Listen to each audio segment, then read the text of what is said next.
Our passage on the way to Brest across the Bay of Biscay became an unwitting harbinger of future misfortunes. March 25, the 5th day after the grand battle for the convoys, passed without adventure.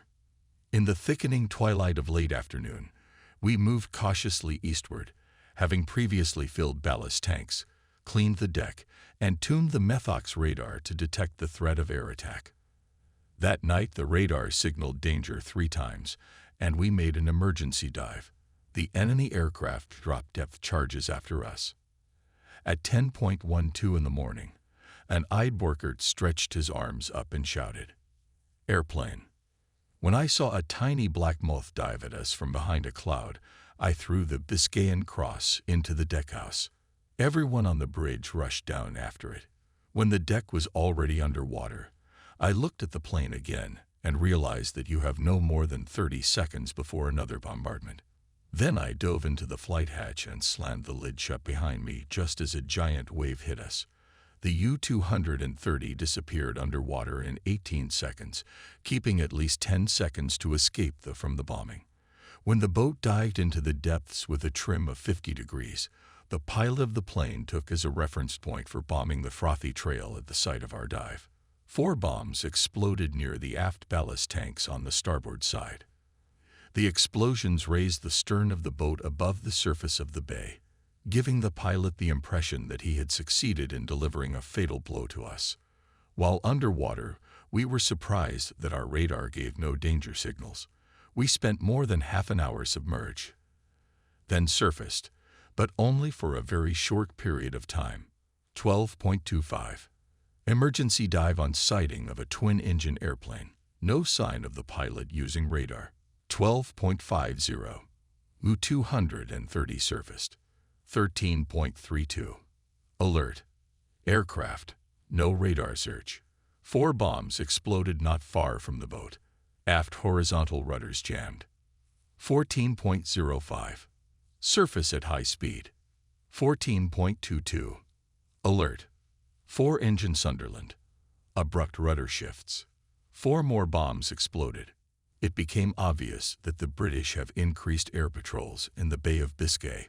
Siegmund decided to follow the day in a submerged position and surface only at night, when the Tommy to detect us will be forced to use radar. This night, however, was little different from the day. We made 3 emergency dives, dodging 12 bombs on the verge of death.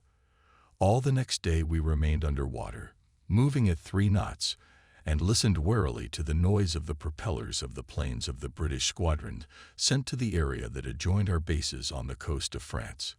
We could constantly hear the distant bursts of depth charges. It was amazing how lively the shipping in the Bay of Biscay had become. After dawn the next day, we were forced to make 6 emergency dives, followed by the inevitable dropping of a 4-bomb cassette. Each time, however, we managed to avoid being hit by the deadly charge and surfaced. The next day we moved underwater at a depth of 60 meters, not escaping, however, sporadic and unexplained bombardments. At dusk we surfaced and around midnight entered the sardine fishing area of a large fleet of French trawlers. Their presence saved us from further bombardment. When we heard the inadvertent roar of aircraft engines, we pressed close to the fishing boats, scaring the French fishermen with our maneuver.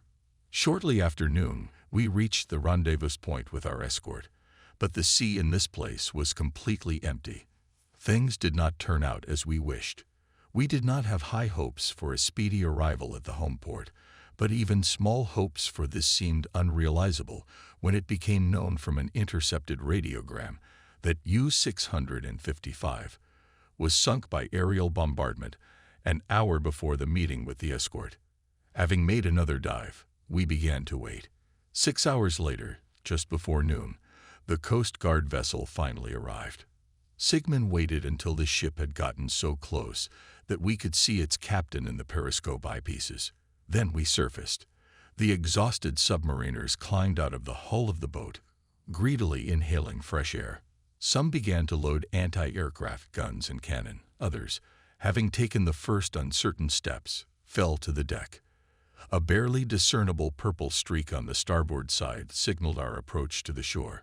Soon, in the bright sunlight, patches of greenery, White walls and red roofs of houses became clearly visible. U-230 entered the harbor without a single shot. The commander, who resembled a Viking with his long red beard, was smoking a cigar with pleasure.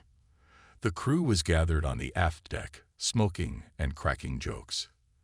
The men's faces looked yellowed. As I steered the boat toward a concrete pier crowded with greeters, the inner bay exploded into a storm of applause. A brass band played. Our submariners, participating in a combat campaign for the first time, were stunned by such an enthusiastic reception. Even we, a small group of veterans, found it very moving after 8 weeks of confronting the storm, the sea waves, and the enemy. Directly in front of us at the sea's edge stood giant concrete structures, air-bomb-proof canopies that sheltered more than 40 subs. U-230 cautiously approached one of the piers. Medium reverse. Lock the engines. Secure the ends. The crowd on shore quieted. The boat's crew lined up on deck. I reported the formation to the captain, and Seidman reported to the commander of the 9th Submarine Flotilla. After we, gaunt, bearded heroes, walked down the gangways and stepped carefully on solid ground, we were showered with flowers and kissed by the always resourceful girls from the administrative bodies of the base. Staggering with unaccustomed to the hard ground, we carried our belongings into one of the multi-story buildings that belonged to the flotilla. I noticed that our fenced-in complex of buildings was well maintained and vigilantly guarded. Some of the buildings were covered with camouflage netting to mislead the pilots of the enemy's bomber aircraft. This military town was to be my home during our anchorages in the harbor. Before shaving, we had to take part in receptions and celebrations that ended well past midnight. Proud of our battle successes and greedy for pleasure, we showed superfluity in everything. We feasted on the abundant food of Brittany, drank a lot of French wine, sang too loudly, joked and laughed. No one reproached us for our excesses. It was pleasant to realize that others understood our condition after our ordeal. In the morning at 8 o'clock, I lined up the boat crew on the paved area. Only a few people showed up for roll call. The rest were incapacitated.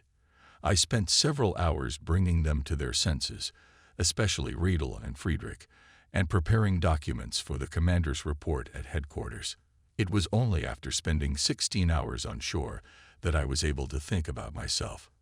I took a long hot bath, carefully shaved my 9-week-old black beard, put on a fresh uniform, and had a haircut at the barber shop.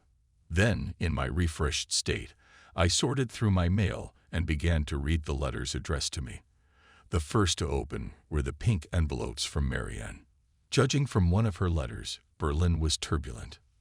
There were air raids by the British again last week. Marianne wrote, 4 times at night, and twice every day. They are terrible. As you know, I work in the center of Berlin, and last week I spent a lot of time in a bomb shelter in the basement under the building where our office is located. While I was hiding there, a bomb hit the building across the street and completely destroyed it. No one escaped. Everyone was buried alive in the basement. What was the point of hiding in such shelters?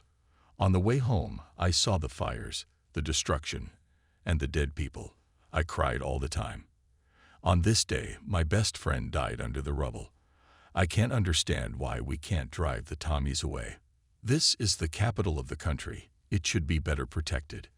It's hard to say where we'll end up. Göring promised that no enemy airplane would fly over Germany. Where did he go with his promise? I haven't heard from him lately. Yesterday, I heard the news about the success of our submarines in the Atlantic, and I thought of you. My dear, I pray that you always come back alive from your trips and find my letters. I think of you all the time and want to be with you. Please take care of yourself. When the war is over, it will bring back all that was at Lake Constanza under the walnut tree on the long warm summer nights of 1939. I was alarmed. I thought about persuading Marianne to leave the capital and settle, at least for a while, in the province. Mother wrote, air raids were in the Frankfurt area. Neighbors helped each other in extinguishing incendiary bombs on the roofs, sometimes dropped by British pilots. Father works hard, and Trudy, now a 7-month war bride, helps her father as his office secretary. News from home pleased me. In my letters to my mother and Marianne, I reassured them that things would soon change for the better. I firmly believed this, despite the obvious deterioration of the situation. Enemy air raids on German cities were steadily increasing in number and scope, crossing the line of mere intimidation. Newspapers and radio reports on the destruction and loss of life resulting from the raids were evasive, but I felt that we were facing severe retribution. This conclusion was supported by bitter facts. With great reluctance, I was forced to accept the argument that during our stay at sea on the Eastern Front had taken an unfavorable turn for us. Apparently, as a result of the Soviets' winter offensive, we had suffered a defeat at Stalingrad, where our 6th Army had been defeated. News from the North African theater of war was also disappointing. The British were inexorably advancing in the desert with greater or lesser success. Nevertheless, it seemed to me that these failures were local in nature and did not affect the overall outcome of the war. In fact, Germany made significant gains only in naval battles. The battle for the Atlantic developed favorably for us. Our U-boats, now organized into large wolf packs, sank an incredible number of Allied ships on the front from the Arctic Circle to the Caribbean Sea. March 1943 was for us the most successful month in the history of submarine warfare. Our U-boats sent to the bottom Allied ships with a total tonnage of 1 million tons. Now about 250 submarines made combat patrols in various seas, conducted training passages in the Baltic Sea, re-equipped in ports, were close to leaving dry docks after repairs. Our submarine construction program became the priority of military production. True, even in naval battles our successes came at a heavy price.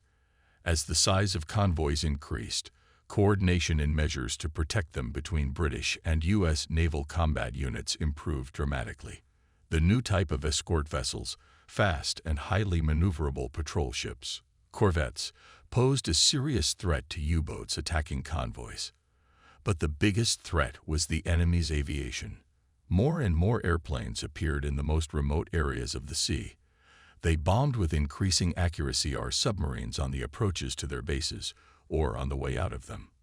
The threat from the air created a new problem for us in submarine warfare. It was difficult to keep up with the rapidly changing situation. As it seemed to me, the outcome of the war now depended on the operations of the submarine fleet in the Atlantic. It was obvious that the Allies had recovered from our strikes, and their combat capability was supported by supplies of food and equipment across the Atlantic. Our U-boats needed to interfere with convoys bound for British ports, as well as Murmansk and Archangels. We had to destroy the enemy at sea before he could amass forces to invade Europe, and we would accomplish this task. With the help of the entire crew, U-230 was quickly dismantled for further repairs, and at the end of our second day in port was taken over by marine engineers at the shipyards. Taking care of the boat was only part of my hectic lifestyle for the first few days. I continued to draw charts and prepare reports for Sigmund's meetings with Admiral Dönitz. The commander needed to travel for reports to Paris, where Dönitz had stationed his headquarters in January after his appointment as commander of the Navy. In addition, I was doing paperwork for a third of the crew going on leave. Despite the heavy workload, I found time to think about Yvonne and paid her a surprise visit in the evening. I arrived at the store where she worked with a bouquet of flowers, but Yvonne was not there. I didn't want to involve the store owner in our personal affairs, and believing that the girl had changed her place of work, began to look for her in other bookstores in the city. But I couldn't find her in any of them. Finally, I went to her house, where we had spent many nights together. Yvonne wasn't there. No one would even admit to knowing her. On my way back to town, I slammed the bouquet against the stone wall, certain that I would never see the girl again. Then, obeying a sudden impulse, I returned to the bookstore and asked the proprietor in French, "Pardon me, Monsieur, where can I find Yvonne?" Yvonne. "Ah, Yvonne," he said, looking at me intently over his glasses. Then he said what I already knew. "She's not here." I repeated my question. Young man, all I know is that she left 8 or 9 months ago. As she said herself, with her aunt in Toulouse. But he gave me a meaning glance. She was forced to leave the city. You see, she was persecuted for certain connections. Such things cannot be kept secret. There was no animosity in the old man's eyes, just sadness. I never heard anything more about Yvonne. 2 days later, the flotilla commander organized a celebration to mark our return from a successful campaign. At breakfast in the officers' mess, he announced the planned event and invited everyone to attend. The celebration was to take place in the resort of Châteauneuf, which had been handed over to the flotilla.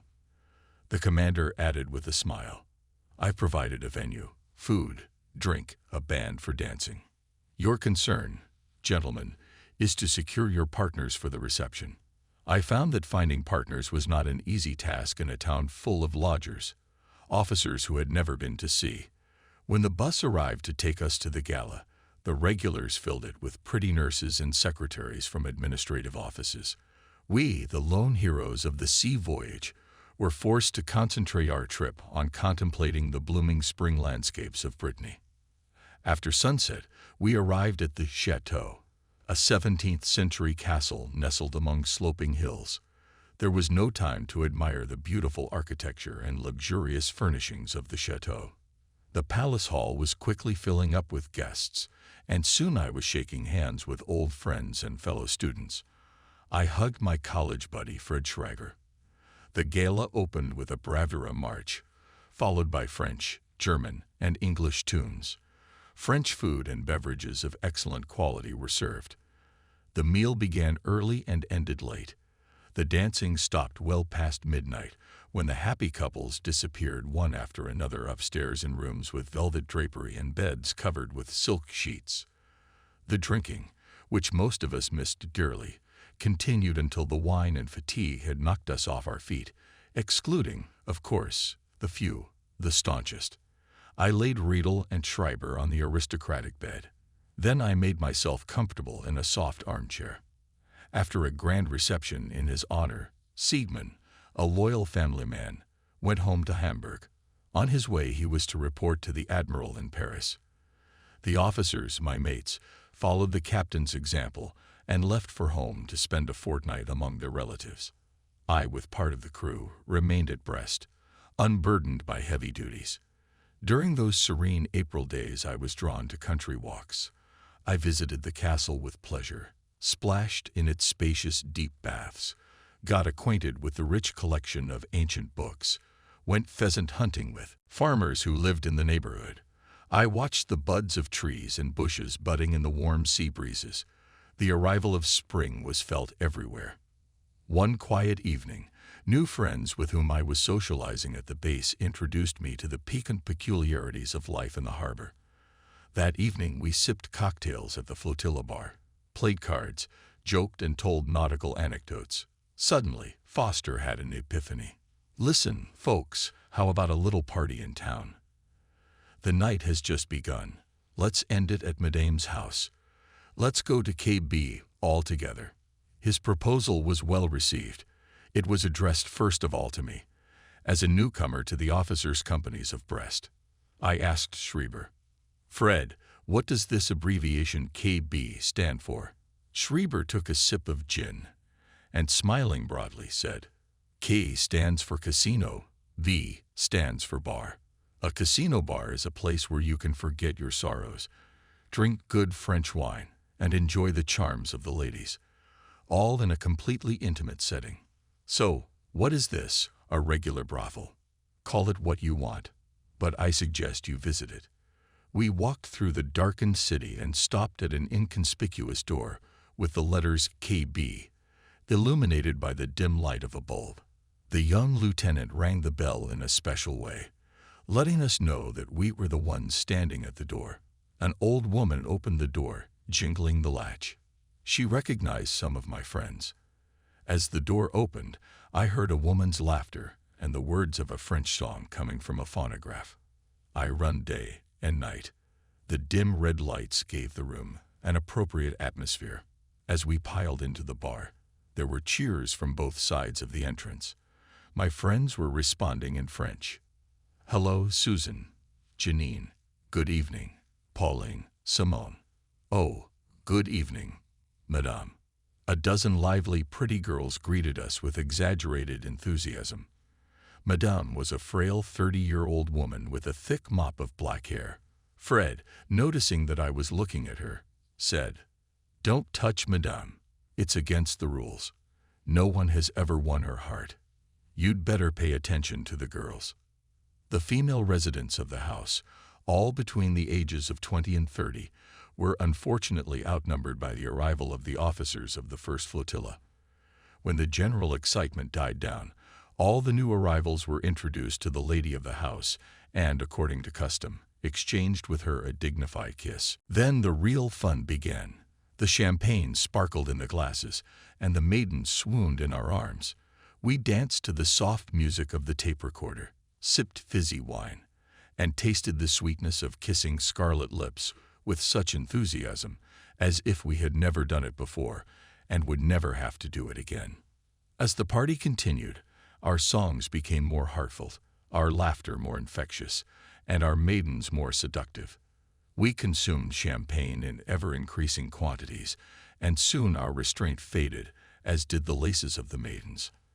I danced most of all with Janine, who captivated me with her ardor. I was waiting for the right moment to take her away from the party. Among the services of this establishment, it turns out, was another. The chief mechanic of one of Ballard's subs asked, "Madam, please show us one of your wonderful movies." His request was greeted with glee. "But gentlemen," Madame protested, "isn't it too late to show a movie? The girls still have to be served." "Nothing, my dear," Ballard reassured her. "The night is still young. We've forgotten a lot about the art of love while we've been at sea. First, refresh our memory." Giving in to persuasion, Madame gave in with a sigh. "Like any mother, I understand your feelings." I put my arm around Janine's waist, grabbed a bottle of champagne, and followed everyone up the stairs. The lights went out, the projector buzzed, and a pornographic movie began. An hour of watching the tape was truly educational. It clearly showed us that love without art is like a race car without a driver. After the movie, I came out full of new ideas. Janine was the first to capitalize on this lesson. The morning came when I paid the concierge and stepped out into the fresh sea breeze. Things went on as usual at the Navy base. I did clerical work, visited the dry dock to make sure the repair work was on schedule. I met up with my friends from earlier in the war and visited former classmates at the 1st Flotilla Training Corps, where I had trained in December 1941. I kept hearing about submarine warfare aces who were returning from combat tours. In a year of great successes of our submariners was not without great losses. The growing scale of submarine warfare led to the deaths of many of my friends, including new recruits who, before they could cover themselves with loud glory, found a grave at the bottom of the sea. Weeks of idle life in the harbor passed like April rains. Our pleasures and amusements were but a feeble compensation for what we had experienced in the war. We squandered our lives as best we could.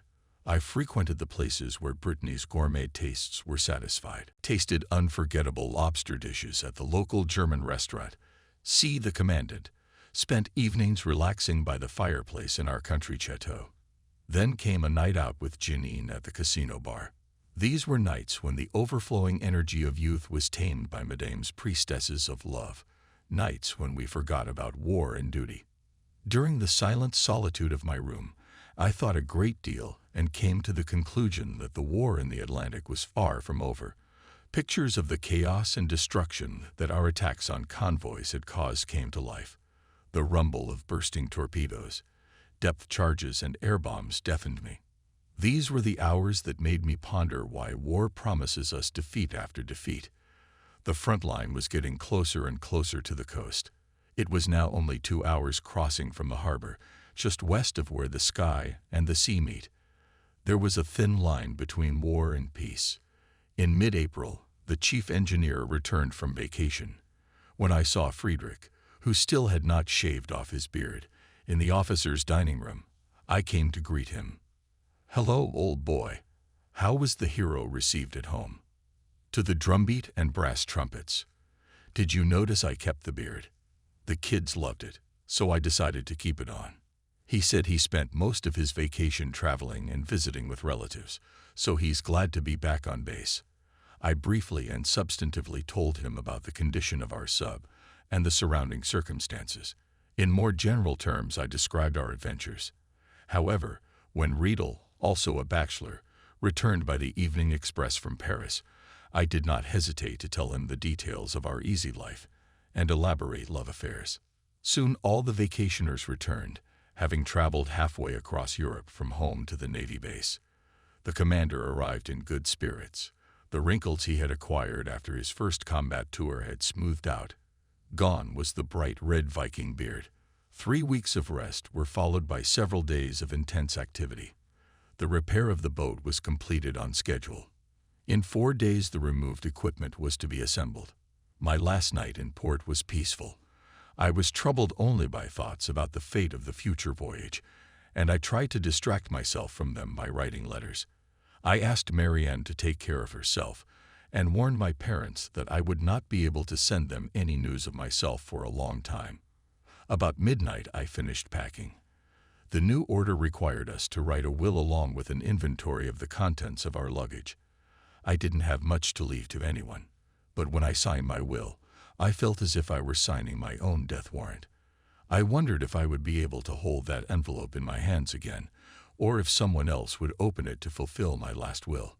On April 24, 1943, the U-230 rocked on the waves in the shadow of her concrete shelter.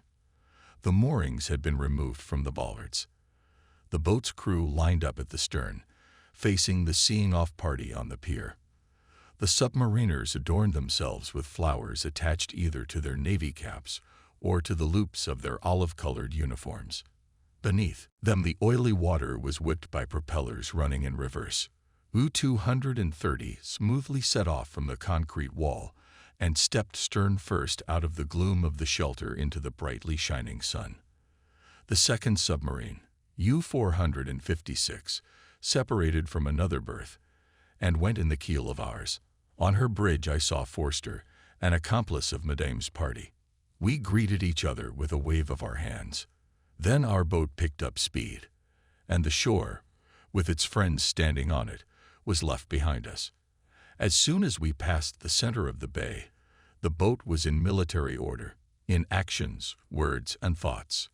We acted as if we had never stepped into port, taken a vacation, partied in a casino bar, or lounged in the arms of women. U-230 was moving in high cloud cover across the smooth surface of the bay at 17 knots. U-456 was on a parallel course 500 meters to starboard. The escort disappeared over the horizon. The gray sky merged with the green sea. We moved on, carefully watching the radar readings. Our boat was equipped with a new radar antenna, an improved version of the Biscayan cross. The bulky cross had to be retracted inside the boat during a dive, while the new compact antenna was welded to the bridge rail and would not deform when submerged. Since we left port, the radar had picked up only faint pulses. When they became stronger, the U-230 made a routine dive. A few seconds later, the U-456 followed. From that moment on, we no longer kept in touch with the neighboring boat, which went on its own route to a given square. During the night, we surfaced to try our luck at safe sailing and sped up. U-230 roared forward, ventilating the rugged hull with fresh air and recharging the batteries with the 2 diesel engines running. In the distance, the line between the infinity of the night sky and the extent of the dark sea disappeared, creating the illusion of motion in the universe. Our lone black boat was moving full speed between the sky and the sea, leaving large glowing whirlpools, a perfect landmark for the vigilant pilot. As the diesels clattered measuredly, I estimated how much longer we could keep moving in a surface position. 17 minutes had passed. Then there was a sharp radar signal. We were being pinged. The submarine had gone under. Our nights turned into days and days into nights. We spent hours inside the dark hull of the boat, illuminated by the dim light of a few lamps. Nights spent on the bridge were as black as tar. We advanced, listening to the noise of the engines of enemy aircraft and looking out into the black sea waves, always ready to dodge the floating mines that were dropped by enemy pilots with frightening frequency. During the day, we moved at a depth of 40 meters, listening to the distant noise of enemy planes, the jolts of ASTIC, and the explosions of depth bombs. After April was replaced by May, we reached the black hole, a zone where no enemy aircraft had so far penetrated. The radar pulses gradually quieted down, and we dared to surface the sea again, to the sunlight. After 6 days of playing cat and mouse with the enemy, after dodging the devilish ingenuity of the British, which alternately put us in a state of shock, despair, fear, and anger, the sun seemed to me a guarantor of safety. The bright light allowed a wider field of observation. I hoped, relying on my eyesight and methox, that we could detect enemy planes at a safe distance. Passing the 15th degree west longitude, we reported to headquarters that we had made a safe passage across the Bay of Biscay. 4 hours later, the base acknowledged reception of our radiogram. In turn, Radel received and decoded the new orders from headquarters. Move into the grid square VD95. Expect a convoy heading east. This operational area was well south of the northern storm area, where we had sailed during the winter. I figured that here would be more favorable conditions for torpedo attacks and convoy hunting. The nervous tension we had experienced in crossing the Bay of Biscay received a release. Soon came beautiful spring days, unmarred by the appearance of enemy aircraft. May 2. The weather is excellent. In the calm sea, sunny glare. At 14.08, Radel detected behind the southern horizon, quickly moving single target. At full speed, we hurried in the direction intersecting with the ship's main course. After a 3-hour race to get the transport on the horizon, we leisurely went underwater, having plenty of time until the vessel appeared. An hour later, our hopes of a first torpedo attack were not realized. The vessel was identified as a Swedish transport on the Philadelphia route, the safety of which for the neutrals was guaranteed by Germany. After the Swede was allowed to leave, we received a radiogram from one of our boats. Convoy A87, course northeast, sank 2 transports with a tonnage of 13,000 tons. Continuing pursuit, U-192. Grid square AYU-87 was between Newfoundland and Greenland, outside the limits of the area allotted to us. We left the convoy to the wolves patrolling this square. On May 5, U-230 sailed the sea in the assigned square. In the morning, we received a radiogram that confirmed our worst fears. Radel handed me the deciphered text of the radiogram in complete silence. Destroyer. Attack. Tonum. U-638. That message was the last sign of life for U-638. We heard nothing more from the submarine. 2 hours later, a new radiogram was hurriedly decoded. Attacked by destroyers. Depth bombs. Abandoning boat. U-531. This second distress signal led us to the disturbing conclusion that the battle for the convoys was accompanied by unusually effective countermeasures to protect them on the part of the enemy. May 6. It was still dark when a new radiogram was sent from the scene of the battle. Attacked by a patrolman. Tonum. U-438. This third death notice made us furious and perplexed. What caused this flood of radiograms, notifying us only about the death of submarines? But here is another radiogram. Attack from the air. Depth bobbers. Rammed by a destroyer. Tonum. U-125. Fourth loss. Our anger turned to shock. May 7. U-230, extremely cautiously cruising under the starry sky, intercepted the last radiogram of the day. Air attack. Tonum. 47S05V. U-663. I found the location of the submarine's demise on our softened navigation chart and marked it with a black cross in the center of the Bay of Biscay. The 5th submarine sent to the bottom in 3 days, but 7 hours later I was forced to increase the casualty figure when, in response to requests from headquarters to report their coordinates, U-192 and U-531 failed to respond. They met their doom attacking that very convoy southeast of Greenland. May 10. Sunny day. We arrived at the assigned square, occupying a small area in the center of the Atlantic. It was supposed that here we would intercept the convoy previously reported. Along with us in the ambush were 6 submarines. Many more were in the space between our quadrant and the British Isles. U-456, our partner when leaving Brest, disappeared somewhere in an unknown direction. The number of participants in the ambush was determined. May 11. Another obituary from the Bay of Biscay. Attacked from the air. Tonham. U-528. We were furious, and now were eager to avenge our comrades 100-fold. An hour later, we received as a sign of consolation operational instructions from headquarters.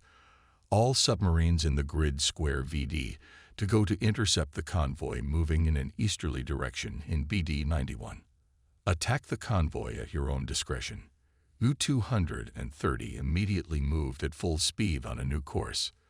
The boat's bow cleaved the surface of the sea, leaving sparkling fountains at the edges. Preparing for battle, I ordered a thorough inspection of all torpedoes. May 12. At 400 when I went up on watch, the whole crew was gripped with excitement. At 05.40 at dawn, Prager sent some signal flares to report our position to the other subs.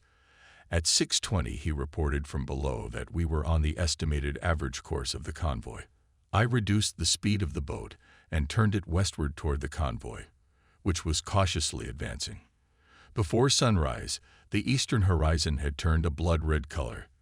Only a dark line remained to the west. 06.15, the sun popped out of the ocean in a huge ball of fire. At this impressive moment I saw a dark spot to the southwest. A convoy.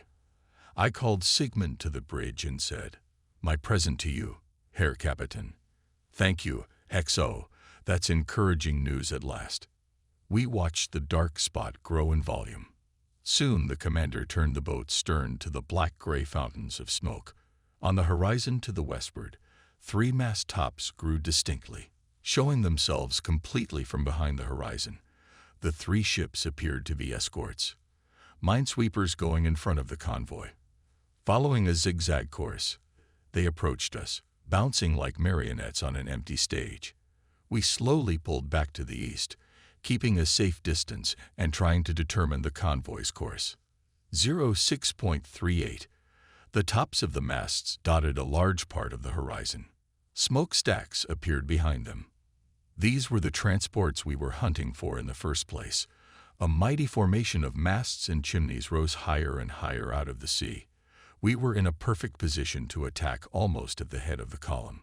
Within an hour, I estimated, we would have a chance to hit quite a few targets. 06.55. Sigmund's command: clear the bridge. Dive. I was in the deckhouse when the alarm sounded. 5 minutes later, the boat dived underwater. The commander, sitting behind the periscope, briefed the crew over the intercom system. We came upon an extremely numerous convoy. Maybe there are more than 100 transports in it. We will attack in a submerged position. I don't need to remind you that this is not a Sunday stroll. I hope you will do everything possible for the success of the operation. Then he turned off the periscope motor. 07.05. We don't see a convoy yet. Sigmund ordered to prepare torpedo tubes for firing. 07.10. I reported the boat's combat readiness to the heavy rumble of the moving convoy going deep into the ocean. 07.16. The acoustician gave us news that upset our plans to attack the convoy in a submerged position. The convoy has apparently changed course. The frequency band has moved to 3 to 1. The commander, obviously annoyed by the message, moved his periscope up to catch sight of the passing convoy. Sound waves from the rotating propellers of the escorts and transports hit the hull of the boat. It was as if countless native drums were rumbling. "Damn convoy," Siegmund cursed. "It's zigzagging northeast. There's at least a dozen patrolmen on its right flank." The convoy was moving at 11 knots. U-230 followed a parallel course, remaining invisible to his outer guard and unwilling to attack in full view of the destroyers. The rhythmic rumble of 100 propellers penetrated through the tough steel shell of our boat, traveling inside it. The commander vacated his seat at the periscope, growling. "Take a look, XO. If our boat had traveled faster, I could have dealt with this convoy without difficulty." I took the captain's seat. 7 miles off to port, a spectacular panorama opened up. A forest of masts and tubes of transports moved across the horizon. At least a dozen destroyers elegantly furrowed the green waves of the sea. No less than 24 patrol boats were swirling around the head and tail parts of the convoy. Impressed by what I saw, I said to the captain, "What a power. It seems to be the biggest of all convoys." "You may be right. But since we're so close to this armada, our torpedoes can't miss." It was necessary to get a safe distance from the convoy before risking a surfacing to get to the angle of attack. The rumbling of propellers, the heavy whoosh of pistons, the howling of turbines, and the clicking pulses of the Aztec accompanied our stealthy maneuvers. For almost 2 hours we went diagonally away from the steel giants. 09.15. U-230 surfaced. Climbing onto the bridge when the boat was still not completely out of the water, I hastily looked around. Far to the northeast, masts and smokestacks were moving along the clear horizon line that separated the Stokian and the sky. U-230 took a parallel course, expecting to get ahead of the convoy before dusk. Radel radioed the headquarters and other submarines a message. "Convoy in the square BD-92. Course northeast. Speed IO knots. Strong combat escort. We have surfaced to go to the angle of attack." U-230. 09.55. A frightened cry behind my back. Airplane. I saw a twin-engine flying machine dive at us from the direction of the sun. We were taken by surprise. Alert. We were blown into the wheelhouse. The boat instantly disappeared under the water. In this moment of maximum danger and minimum possibility of avoiding it, only a miracle, chance, luck, which had so far saved the boat crew from death, could save us. 4 bursts of dropped bombs and powerful explosions shook tons of water above and around us. The boat shuddered and began to sink with a trim of 60 degrees. As the fall continued, water splashed furiously, steel clanked, spars creaked, valves popped, deck plates jumped. In the light of the flickering lamps I could see the amazement in the rounded eyes of the men, and they had reason to wonder. The sudden attack seemed mystical. Where had that airplane come from? Its range did not allow it to cover the distance between the nearest point on land and the middle of the Atlantic. The inevitable conclusion was that the convoy had its own air force. As hard as it was to believe, the fact remained. As part of the convoy was an aircraft carrier, on which the enemy planes landed after overflying the areas of the sea adjacent to the route of transports. The idea of air support for convoys knocked the basis out from under our concept of submarine warfare. Now we could not count on the suddenness of the attack and the ability to stealthily evade pursuit. 10.35. U-230 surfaced at periscope depth. Careful review of the sky through the reserve periscope did not find the enemy aircraft. We quickly ascended to the surface. The hunt resumed. We moved stubbornly forward, despite the nervous tension. The engines were running at full speed. I concentrated on watching the sky, with only occasional glances at the dense forest of masts and pipes on the horizon. White hulks of clouds floated across the sky at mid-height. Driven by a sharp westerly wind, it pelted the deck with waves and at intervals tossed wisps of sea foam onto the bridge. 11.00. I detected a glint of metal in the gap between the clouds. It was a small airplane preparing to dive on us. Alert. 4 bombs exploding 50 seconds later nearby convinced us that the plane was being flown by an experienced pilot. The shock waves shook the boat. Friedrich stopped its fall at a depth of 180 meters, then straightened the keel of the boat and raised it to periscope depth. 11.25. U-230 surfaced.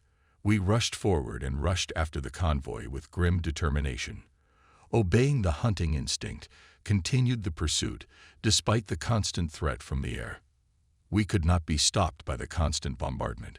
We carried on at the utmost speed, in defiance of fear and reason. Forward, only forward, to the head part of the convoy. 11.42. Alert, an airplane. U-230 went underwater. 4 explosions tried her for strength, but the boat withstood this severe test. While we were waiting for the airplane to fly away, our hearts were pounding frantically. 12.04. We surfaced amidst increased sea excitement and moved forward despite the rocking. The convoy moved to the northwest of us. Despite constant air attacks, we kept up with it. I noticed 2 escorts on the horizon, but the main danger was above. The clouds dipped lower and closed in, covering the last gaps in the blue sky. 12.08. From below on the bridge received a message for the captain. Just received a radiogram. Attacked by an airplane. Tonum, U-89. The news again threw us into shock. With horror, I tried to imagine what would happen to us when the explosion split the hull of the boat. 12.17. Alert, an airplane astern. U-230 once again went underwater and began to quickly gain depth. Biting my lip, I waited for the bombardment. In 45 seconds, 4 explosions thoroughly shook the boat.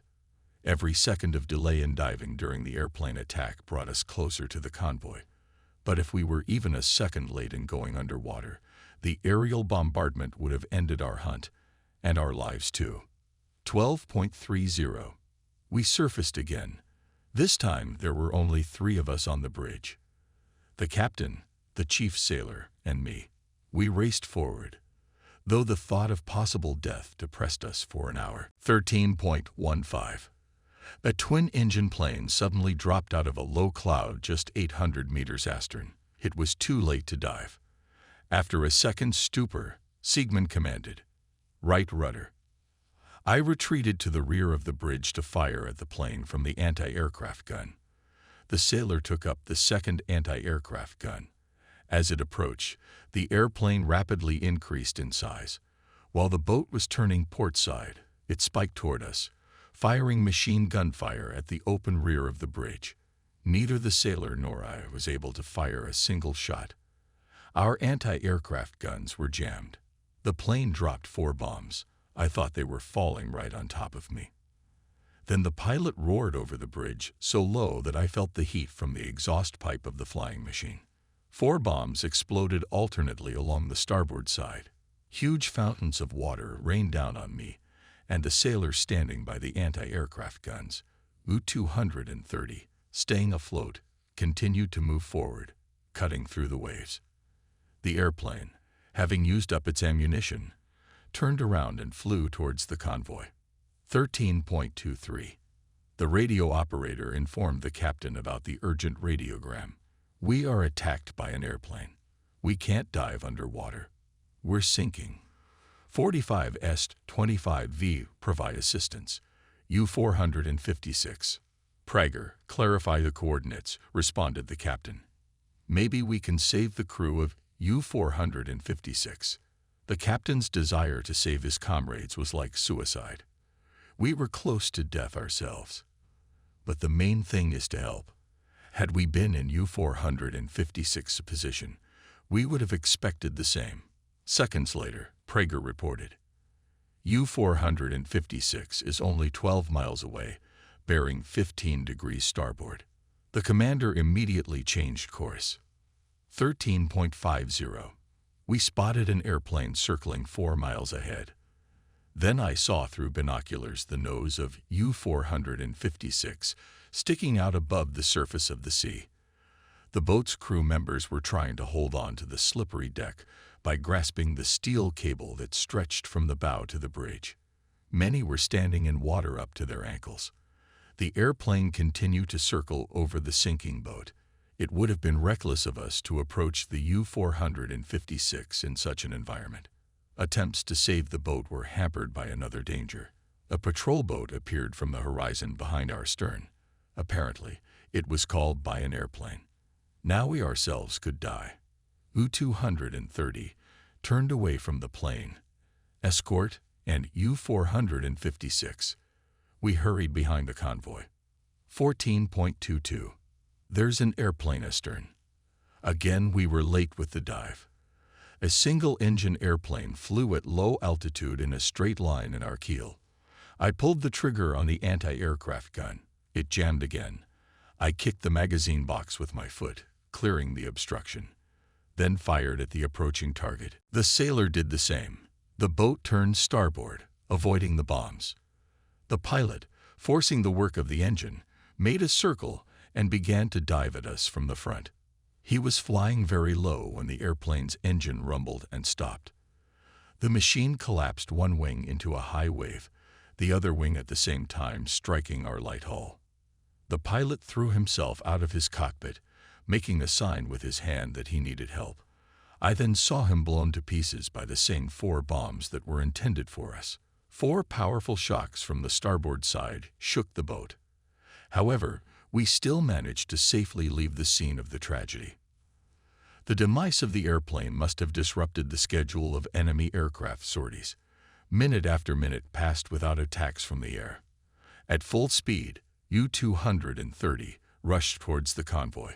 About an hour later, we reached the angle of intersection with its course. 15.45. A message from the radio room diminished our jubilation over safe skies. Attacked by depth charges from 3 destroyers. Tonham, U-186. This was our 11th loss since the beginning of our campaign. The scale of the naval disaster seemed to be growing. Nevertheless, we did not have time to grieve over the death of battle comrades, which 1,000 times seen in his imagination every submariner.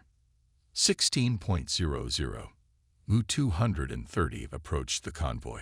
I saw 4 columns of transports creeping in the same direction in the southwestern part of the horizon. We had to disrupt their course, to make gaps in these steel machinations. 16.03. Plane on course 3-2. We quickly went underwater.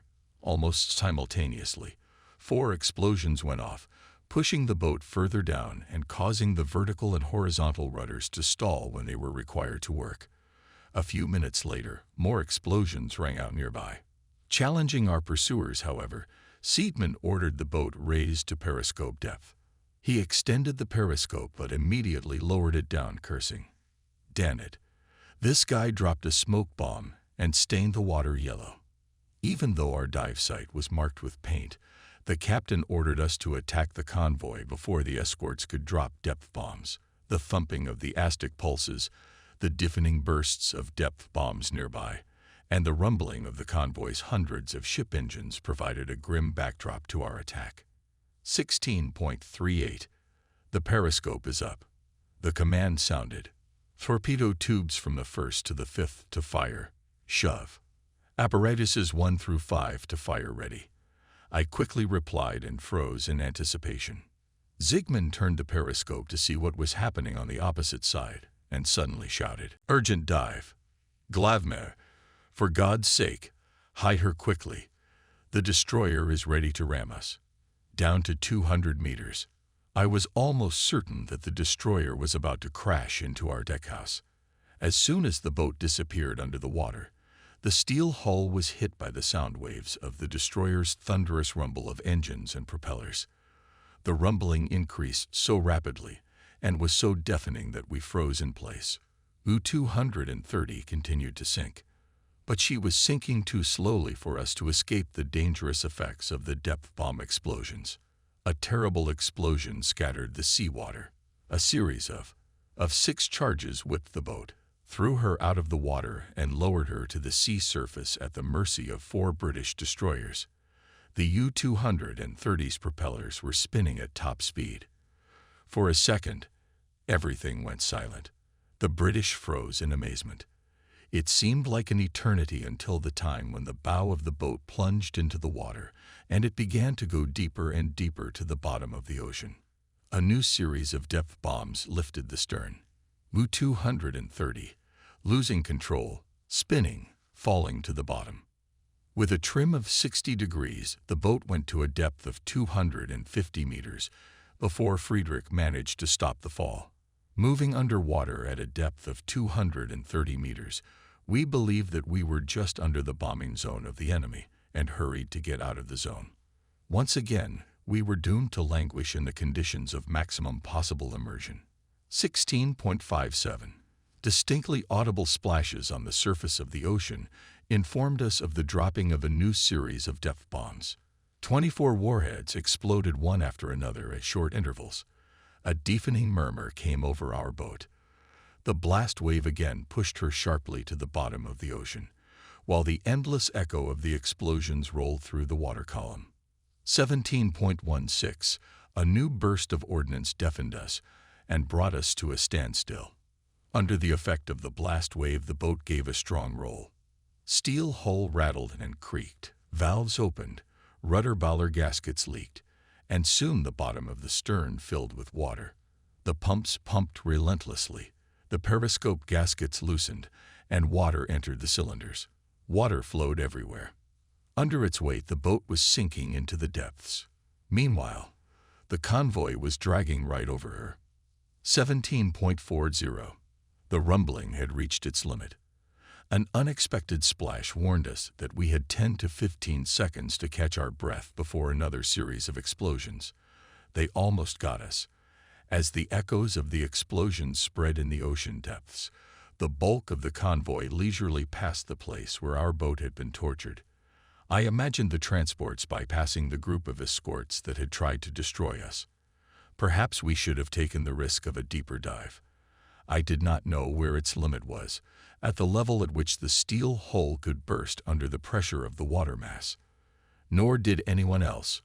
Those who designed the boat tried not to talk about it. For several hours we endured the exhortation and gradually went into the depths. Explosions of a series of 24 warheads shook our boat every 20 minutes. One day it seemed to us that the torture was over. It happened just as the escorts turned to take their places in the convoy's combat guard. But our hope of rescue did not live long. The hunters only conceded the right to finish us off to another group of escorts, following in the tail of the armada of transports. 20.00. A new bombardment, U-230, followed by a second third. We hovered helplessly at a depth of 265 meters. Our nerves were stretched like a string. Skin and muscles lost sensitivity from the cold, nervous tension and fear. The numbing agony of waiting robbed us of our sense of time and appetite. The bottom of the boat was filled with water, fuel oil, and urine. Our wash basins were shut tight. To use them would have meant instant doom, for the tremendous external pressure would have prevented the regulation of the water flow. Canned food was handed out for the crew to bolster their strength. To the smell of waste, sweat, and diesel fuel was added the stench of decomposing electrolyte. Water droplets condensed on the cold surface of the steel hull from the high humidity, which dripped down into the bottom, flowed through the pipelines, and soaked the clothes. At midnight, the captain realized that the British would not stop their bombardment and ordered insulating gas masks to be distributed to make it easier for the men to breathe. Soon, each submariner hung a large metal box on his chest with a rubber hose going to his mouth, as well as a nose clip. Still, we hoped for the best. May 13. By 100 over 200 depth bombs had been dropped on us. Several times we resorted to subterfuge to avoid the bombardment. Through the side valve of the light hull, we periodically released a mass of air bubbles. The clusters of bubbles, carried away by the current, reflected the pulses of the Aztec as a large compact mass. However, the hunters fell for the ruse only twice, and both times they left at least one escort directly above us.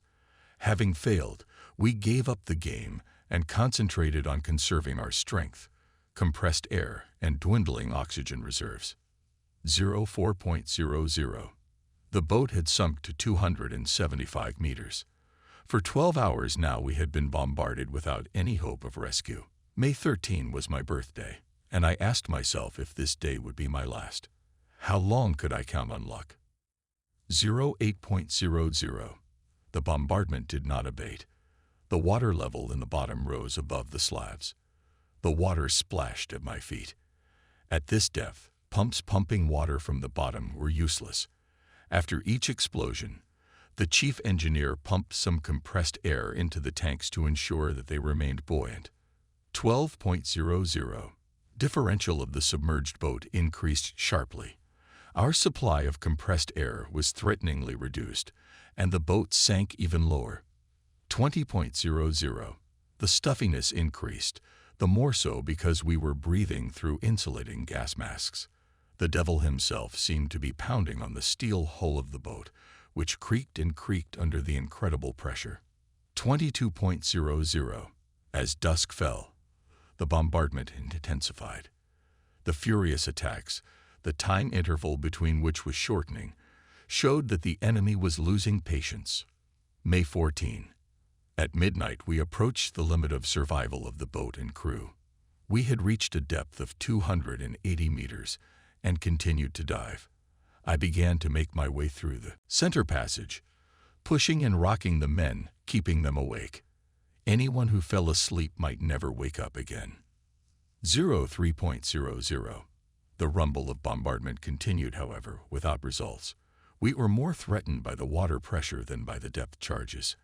As the rumblings of the last explosion faded away, there was the noise of the propellers of the departing escorts. For a long time we listened to it, unable to believe that the Tommies had stopped hunting. 04.30. For over an hour we remained silent. We couldn't believe our luck. We had to be on the safe side. We turned on the desalinator, which rose on running motors above sea level. No response from above. Using the rest of the compressed air and battery power, the XO managed to raise the boat meter by meter. Then, unable to control the rise of the boat, Friedrich let it float free, wailing. The boat pops up quickly. 50 meters. The boat is on the surface. U-230 has made its way to fresh air and life. We rushed to the bridge. We were surrounded by the inexpressible beauty of night, sky, and ocean. Stars sparkled brightly in the night sky. A light breeze was blowing. The feeling of rebirth was complete. Just a moment ago, we could not believe that we would stay alive. After all, death had held us in its iron embrace for 35 horrible hours. The fresh, oxygen-rich air had a fatal effect on me. Almost unconscious, I knelt down on my knees and pushed myself against the rail of the bridge. I remained like that for a long time before my strength returned to me. The commander recovered quickly, and we congratulated each other on our miraculous deliverance. Then Seidman commanded, "Medium ahead, course 1 to 80, ventilate the boat. All hands to stations." He decided to try his luck again. The boat's engines started again. Since the convoy had long gone ahead, we headed for the place from where we had started to pursue it. The pistons of the diesels pounded encouragingly, recharging our dead batteries and propelling the boat toward another sunrise. The water from the bottom was pumped out, the fuming air weathered, and the collected waste thrown overboard. When the darkness cleared and day came, the U-230 was ready for battle again. Still reeling from the terrible bombardment and lingering in the cold depths of the ocean, we took stock of the battle. 3 subs from our group had been sunk. Over 100 Allied ships had passed us, and we had failed to destroy a single one. It was now to be expected that some 700,000 tons of ammunition would be safely delivered to the British Isles. That was terrible. The day promised good luck. Prager's stout figure climbed before sunrise onto the running bridge and fired a few flares from a rocket launcher. I lit a cigarette and watched the rising luminary. The sky changed color from dark blue to purple, then from scarlet to blood red. I remembered an old saying, A red sky in the morning portends an early death. I wonder what the coming day is preparing for us. 07.10. Smoke ahead, reported the chief sailor. All binoculars were directed to a dark spot on the horizon line from the southwest side. There was no doubt. It was the second convoy. At that moment, it seemed to me that the escorts of the first convoy deliberately left us, knowing that sooner or later we would be occupied by destroyers, following in the combat guard of the second convoy. 07.20. U-230 went underwater. The crew, which had not slept for at least 70 hours, tiredly went to their places. Their faces turned pale from the experience, their cheeks sunken, their eyes bloodshot. Wandering glances testified to the realization that the conditions of the campaign had changed dramatically. Under these conditions, the submariners risked being at the bottom of the ocean with no hope of returning to home port. I walked through the compartments to encourage the guys, pat them on the shoulders, joke, encourage them. 07.45. A voice sounded in the intercom. Acoustician reports to the captain. From the starboard side of the wandering noise of the propeller. The enemy must be heading east, not north. The commander muttered a swear word, turned the periscope, found nothing and ordered to surface. It dawned on me that the current situation was clearly a copy of what we had experienced 3 days earlier.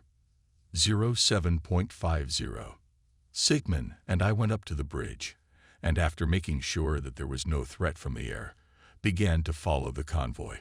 Apparently, the convoys of transports were taking the zigzag course, moving away from us just as the previous convoy had done.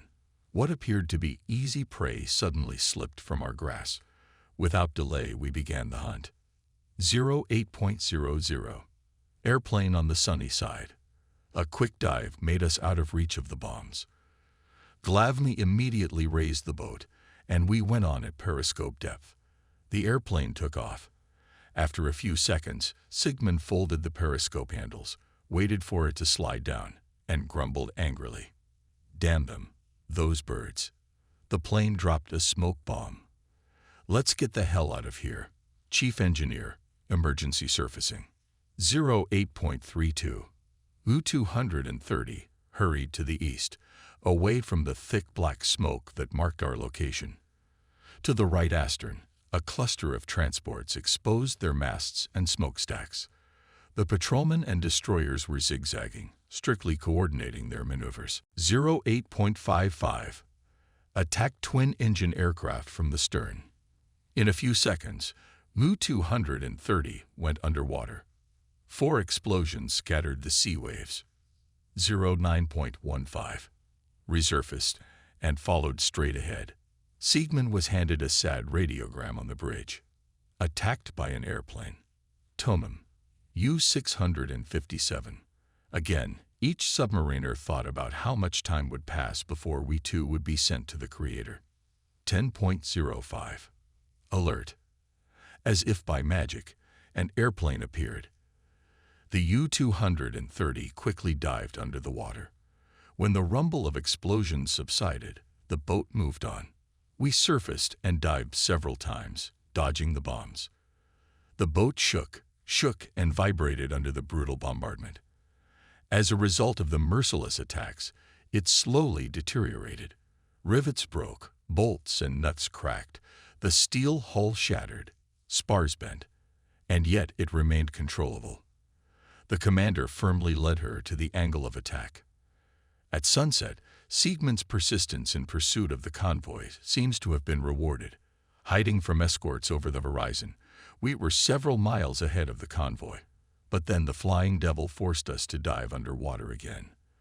As the convoy moved forward with noise and rumbling, the boat's crew quickly took their places and froze in anticipation. With unwavering determination, I put the torpedoes on alert. My hopes of a speedy attack, however, were dashed. Amidst the din of the approaching convoy, 3 escorts somehow managed to spot our dive site. An alarmed Sigmund commanded, "Attention! Dive to 200 meters. Prepare for bombardment." A few seconds later, the hunters dropped their deadly payload on us. The solid portion of ammunition produced an explosion of such tremendous power that it surpassed anything we had experienced before. The frantic shaking of the boat was followed by total darkness. I was thrown back against the steel cables of the periscope. Directing the beam of my flashlight at the depth gauge, I was horrified to find that its pointer swung sharply downward. I saw the two sailors in charge of the horizontal rudders hang panic-stricken from the steering wheels, heard the commander's desperate commands and the shocking splash of water. Thus rose the curtain over another long act of tragedy, repeating the scenes of torture to which we had just been subjected. Up above, where the hunters were, dusk descended, the wind subsided, and the surface of the ocean calmed. As a result, the bombardment intensified. The bursts of powerful warheads made the ocean rumble. We were shaking with cold and sweating with fear. We were feverish as death approached. At night, the poisonous fumes of the batteries filled the hull of the boat. Half poisoned, we were in a sort of semi-conscious state. And when the sun rose, our pursuers resumed their bombardment, dropping more than 300 warheads. However, they did not achieve their goal. U-230 remained afloat at a depth of almost 280 meters. At noon, we found that the boat completely lost the ability to drift, and we had no oxygen left. Now the choice between suicide and surrender was to be made. In a desperate attempt to delay death or captivity for an hour, Friedrich pumped some compressed air into the middle tank of the ballast. The hissing of air attracted the attention of the hunters. Another explosion of incredible force dragged the boat upward. As soon as the compressed air in the ballast tanks ran out, she began to rise rapidly. But then another set of ammunition exploded, hitting the starboard side of the boat hard and sending it back to the bottom. We crawled up the center aisle to spread our weight evenly, even though we were sure of the imminent end. Then the U-230 leveled off smoothly at the 300-meter depth gauge mark and began to vibrate in death convulsions. The men gripped rubber hoses with their mouths, sucking in hot air from the filters of the potash tank and coughing continuously. 8 minutes later, a set of 6 warheads exploded astern. Then all went quiet for more than an hour. There was no ASTIC pulse, no telemetry signal, no sound from above. Having crossed the threshold of survivability, we tried to provoke the Tommy to detect its presence by hitting the hull of the boat with a sledgehammer. However, there was no reaction from above. U-230 began a slow ascent. 19.55. Finally, the hatch cover opened. Zygmunt and I were literally carried to the bridge by the huge overpressure formed in the hull. The sun's rays hit our eyes. An abundance of fresh air and no sign of the enemy within sight. After a careful review of the sky and sea, we got busy assessing the damage the boat had sustained from the bombardment. The aft fuel tank was smashed. Fuel oil was leaking out of it, leaving a treacherous oily plume in the keel. To the enemy, the large oily stain was indisputable evidence of a direct hit on the boat. That's why the British abandoned us. Nevertheless, the boat sustained heavy damage. 2 tanks were ruptured, the starboard rudder baller bent, the foundation under the diesel burst, not to mention countless smaller damages. Most of the diesel fuel was lost. Continuing the voyage was impossible. Even returning to base became problematic. At 21.05, Riedel transmitted a radiogram to headquarters, informing him of our condition and the powerful enemy anti-submarine defenses in the middle of the Atlantic. He also reported that 2 convoys had passed us, preventing us from firing even 1 torpedo. However, the chances we missed to increase the score of sunk enemy ships did not compare with our unexpected rescue. Only the special favor of Providence allowed us to stay alive, while many other boats perished at the bottom of the sea. On the evening of May 15, at the close of the 4-day battle, the loss of U-456, as well as 2 other boats were confirmed. U-266 and U-753 never again responded to headquarters' request for their coordinates. The outcome of the battle was the loss of 6 boats. Attacked by an airplane. Tonum. U-463. Convoy pursuit terminated. Attacked by an airplane. U-640. Attack by destroyer. Tonum. U-128. Destroyer. Aircraft. Unable to dive. U-528. Attacked by an airplane. We're sinking. U-646. These boats were gone forever. Thoughts of the inevitability of our own doom drilled into us more insistently the more we intercepted distress radiograms. There were hours, at best days, left before the enemy would catch up with us and send us to eternal rest in a steel coffin. May 18. At dawn, we received an order to refuel from the U-634 submarine in the grid of the B-81 quadrant. May 19. The British managed 2 direct hits. U-954 and U-273 were sunk almost simultaneously. The text of the radiograms sent by both subs was the same, only the places of their deaths are different. May 21. U-230 patrolled for several hours at the agreed rendezvous point. At 13.15, when we were already beginning to doubt the existence of U-634, an Eye-Bortert spotted the boat. In 40 minutes we stood next to its side. I found out that the commander of U-634 was Dalhouse, my old buddy from our joint service in Holland, where we trawled mines. We threw rubber hoses from boat to boat, drifting downwind at the same time. Using pumps, 15 tons of diesel fuel was pumped into our tanks. Refueling took almost 2 hours in helpless, nervous anticipation of an air raid. But no airplanes appeared. It was with great relief that we moved away from the U-634. Both boats set course for Brest. May 23. U-230 crossed the 15th west longitude on the approaches to the Bay of Biscay. Purgatory for our submarines. We intercepted new distress radiograms. A radiogram from U-91 informed us that they had seen U-752 attacked and sunk by airstrikes. None of her crew was saved. At 10:40, we made an emergency dive before the British Sunderland aircraft attacked. No radar pulses were picked up. Apparently, the pilot was relying on his own eyesight. This attack was the beginning of a 6-day nightmare. Under the cover of darkness, the U-230's maximum speed was only 12 knots. We made 7 emergency dives, were attacked 28 times with aerial bombs and sets of warheads. By dawn, the boat's crew was stunned and exhausted. We hid underwater for the day. May 24. Apparently, the British were aware that 2 subs were en route to port. Their planes, including land-based 4-engine bombers, seemed to be after us specifically. We went under 9 times that night and experienced a total of 36 aerial bombardments. May 25. 3 hours after dawn, we entered the deadly danger zone of enemy air patrols. Moving water in absolute silence, we managed to elude him through a rain of endless, merciless, and predatory pulses of ASTIC. An hour before midnight, the boat surfaced but was detected by an airplane that was waiting for us. During the first attack, 4 sets of warheads shook our boat violently. Suddenly, there was a flash at the rear of the center post. A fan of sparks sprinkled in the cramped space. We were enveloped in puffs of noxious smoke. The boat was on fire. It seemed impossible to get her to surface, and we were doomed to perish. The round hatches of the 2 bulkheads were closed.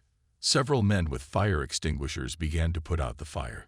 U-230 was thrown to the surface where only seconds ago the airplane had dropped its devilish calling card to us.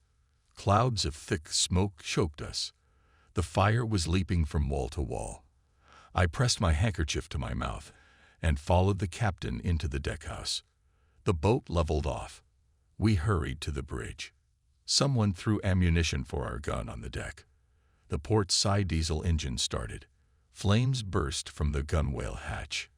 We moved through the night like a burning torch. Finally, the crew managed to put out the fire inside the hull. That night, we were attacked from the air 7 more times. 28 aerial bombs were dropped on us. May 26, the fourth day of our struggle to get back to port and hence rescue. We moved at a depth of 40 meters, listening to the bursts of depth bombs echoing many miles to the west. This continued throughout the day. At 10:30 p.m. we surfaced. The night was very dark. For over an hour the radar picked up no signals. Then we saw a large spot of light hanging in the sky. It grew at an insane rate, illuminating the bridge with blinding daylight. A 4-engine Liberator was roaring toward us, firing machine guns. The submarine roared toward the rapidly approaching light. The flying giant roared over the bridge and disappeared into the night darkness, showering the bridge with sparks and blowing a wave of hot air at us. 4 bombs exploded, spreading a deafening roar. After each explosion, I was thrown upwards. A few minutes later, we heard from below. The boat is controllable, ready to dive. When U-230 dived to a safe depth, Siegmund broke into the radio room to the radio operator, who failed to warn us about the radar readings. "Kostner, what the hell's the matter? Are you asleep? You almost got us killed." "Herr Captain, there was no radar reading," objected the radio operator. "And our radar is fine." "Don't tell me fairy tales, Kostner," Siegmund said indignantly. "The fate of the crew is in your hands. If you make another mistake, we'll be in trouble." May 27th, we surfaced, depleted of power and oxygen. Nervous tension was at its highest point. My body was shaking, my mouth was dry. It seemed to me that we would not survive another attack if it came in the next minute. However, for a long time we were accompanied only by the murmur of the diesel engine and the noise of the ventilation unit. The gentle period of time lasted only an hour. Suddenly, the light of a searchlight illuminated the bridge. Its beam shone from the stern side on the starboard side. Again, the giant Liberator was descending to fire on the boat. Its bullets passed centimeters above our heads. Then the plane sped off into the night, turning off its searchlights. 4 bomb bursts raised fountains of water into the air. The boat shook violently, but there was no damage. We immediately went underwater. When I escorted the commander to the cabin, he unbuttoned his salt-covered leather tunic and, raising his head up, said, "I admit, XO, that our radar didn't pick up any pulses. Our methox seems to be in good order. The British must have used a new type of radar. That's the only explanation for what happened." We were shocked. First an aircraft carrier in a convoy. Now a new electronic gimmick that allowed the British to detect us without revealing themselves. It no longer made sense for the subs to move underwater during the day and in a surface position at night. We would have to change our tactics and move in a surface position during the day when the enemy was visible to the naked eye. Destroying him in daylight is better than being blown to pieces at night. At 07.20 we surfaced, but were not at all sure that our hopes of a final 170-mile passage to port were realizable. 4 Sunderland and 5 Liberators were sighted. 9 times we plunged into the water and 9 times surfaced, continuing forward. At noon we reached the continental shelf. At night we informed the headquarters that we would arrive at the meeting point with the escort minesweeper the next morning at 08.00. Then we went underwater with thoughts that in this new war at sea, we have no more chances for success. On May 28 at 12.40, U-230 entered the inner bay of Brest. To those who met her on the pier, she gave a vivid idea of the ordeal we had to go through. The stern of the boat was mostly flooded. The superstructure was badly damaged. We were not greeted by a military band playing bravura marches. Only girls with bouquets of flowers reminded us of the heroic campaign. The commander of the 9th Flotilla and his entourage were shocked. We were hurried without ceremony to the military compound and led to the reception hall, where the landlubbers did a good job of making our return to base a joyous one. After the reception, I returned to my room, the same room I had left 5 weeks earlier. My belongings had already been delivered from storage. When I opened the envelope with my will, taken out of my valise, I felt overwhelmed with joy. I had survived. In my mail, I found only 2 letters from Marianne. They gave me many unfamiliar thoughts. I was distracted from them by a small package from home. Mom had sent a homemade birthday cake. It had been waiting for me for 4 weeks, hardened and crumbling. But I wanted to honor my mother's belief in her son's longevity. I ate a piece of cake. 2 days of busy work in the port, dismantling the boat's equipment and moving it to a dry dock, did not allow me to reflect on the reasons for the failure of our trip. But I had to reflect the next morning. I happened to be on the pier when the U-634 finally returned to the bay 3 days after us. This time, I added a firm handshake to my thanks for Dalhousie's help. Nevertheless, I finally managed to suppress the painful thoughts and feelings. I tried to forget that death had constantly accompanied me during the month of May. With the irrepressible energy of youth, I plunged into the turbulent and changeable life in the harbor. I joined in the casino bar with my friends who were fortunate enough to be back from a camping trip. We celebrated birthdays, danced with all of Madame's beauties. She had updated her contingent with several exotic blooms of varying colors from white to yellow to chocolate. Jeanine was as enchanting as ever. That she gave love to others in my absence didn't matter. After all, it could have been the last hours of love and the lives of my comrades. In fact, submarine warfare was turning into an endless funeral procession for us. The Allies had dealt us a counterstroke of unprecedented force at sea. The British and Americans built up their forces slowly but steadily. They increased the fleet of fast patrol ships, built several aircraft carriers of medium displacement, and a number of transports turned into miniature aircraft carriers. They created squadrons of naval aviation and adapted armadas of strategic bombers based on land to fight our surface and submarine fleets. And suddenly, they struck us with astonishing accuracy. 38. That was the number of our sunk submarines in the fateful May 1943. Together with them, died many of my battle friends and comrades in training. Until our main staff does not take effective countermeasures, all our lauded new submarines will only increase the number of steel coffins. The repair of the U-230 was expected to take at least 4 weeks. Since I was granted an extended vacation, I decided to go to Paris, visit my family, and spend a week with Marianne on the sunny Wannsee Beach in Berlin. Yes, it was a long vacation, but I was well aware that my life was limited. Early in June, I left by express for Paris, handing over to Riedel. As the train raced through the countryside, I tried to imagine that I could hear the familiar noise of diesel engines, the rumble of exploding depth charges, bombs, and torpedoes, the crack of ships breaking apart, and the murmur of the ocean. But to my ears came only the forgotten sounds of the clatter of wheels rolling on rails.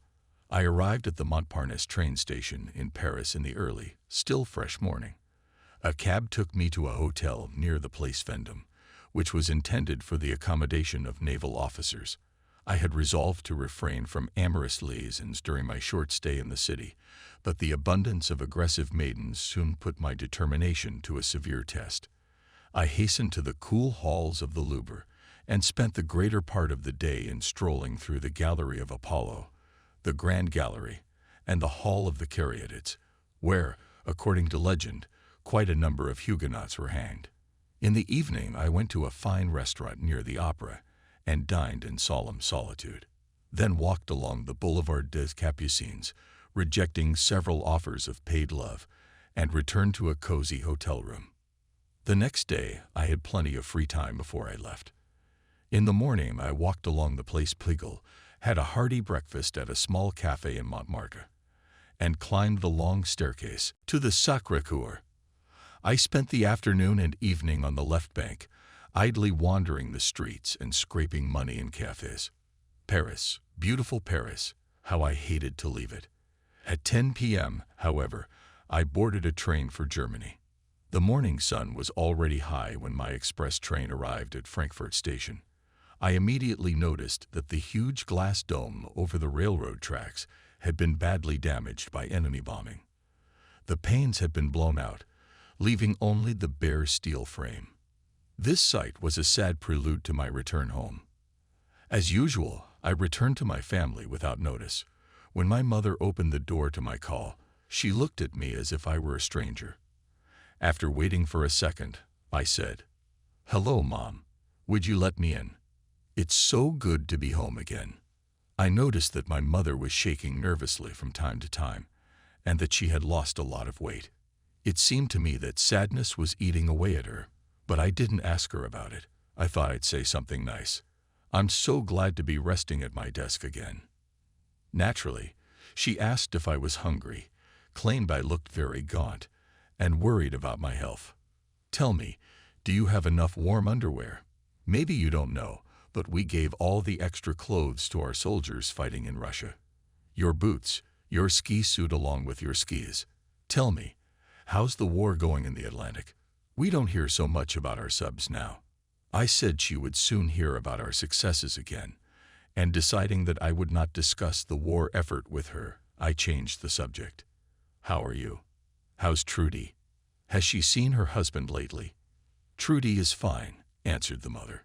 "Hans was here for Easter. His parents came to visit too. They were heavily bombed in Düsseldorf, and they've gone to the Black Forest until the situation improves. We've been bombed recently too, but not as bad as other places." "How is Papa?" I asked. Mother burst into tears. With a tear-stained face, she said that my father had been arrested by the Gestapo 3 months ago. He was still imprisoned in the city prison in Hamelgas. "I didn't tell you about it in my letters," she said, sobbing. "I didn't want you to know." Torn between surprise and rage, I got her to give me a confused account of what had happened. My father had maintained a more than friendly and casual relationship with a young woman. She had served in his firm for an extended period of time. One day, the father demanded a divorce from his mother, wanting to marry this woman. But that was not the reason he was arrested. The reason was different.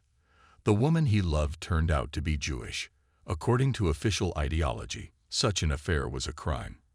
And his father had also hidden her from the police. Unfortunately, someone told the authorities that the woman was Jewish. The Gestapo captured both the woman and her father.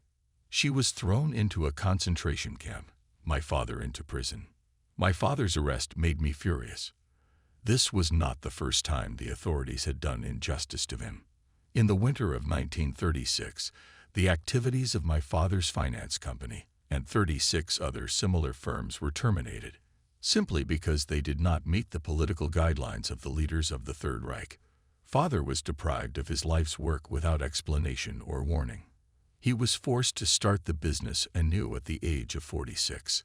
It was only through talent and hard work that he was able to organize a new business and provide for his family. The ridiculous ideology of the authorities went beyond reason on more than one occasion. I personally witnessed the Crystal Night in Frankfurt in 1938, when angry mobs rushed through the streets, smashing windows and looting Jewish stores in the presence of indifferent police officers. The raiders threw furniture from the windows of Jewish apartments, threw pianos, china, books, table lamps, kitchen utensils from balconies. When the looting of the most valuable things was over, the rest of the things were piled up and set on fire. I remember my father leading me between the fires to rescue a Jewish friend. We arrived at his apartment when it had already been looted and its occupants expelled. I saw the anger and tears on my father's face then. My father and I perceived Kristallnacht as a shameful and tragic event. But we realized the senselessness of rebellion in hopeless circumstances. I realized that something was wrong in the country that was dear to me. But I had to go to war at the age of 19. I had neither the time nor the interest to understand the politics of the regime. Now, however, these policies directly affected me and aroused rebellious feelings in me. I decided that I had to deal with my father's case, even if it hurt my military career. I immediately went to the Gestapo office on Lindenstrasse, which was not far from our home. My naval uniform and decorations allowed me to get past the guards without too many questions. When I entered the spacious hall, the secretary at the desk at the entrance asked how I could be of service. "Tell me, how can I see Obersturmbannführer von Molitor?" I answered a question with a question, then with a smile handed the secretary my business card and added, "This will be a surprise for Herr von Molitor."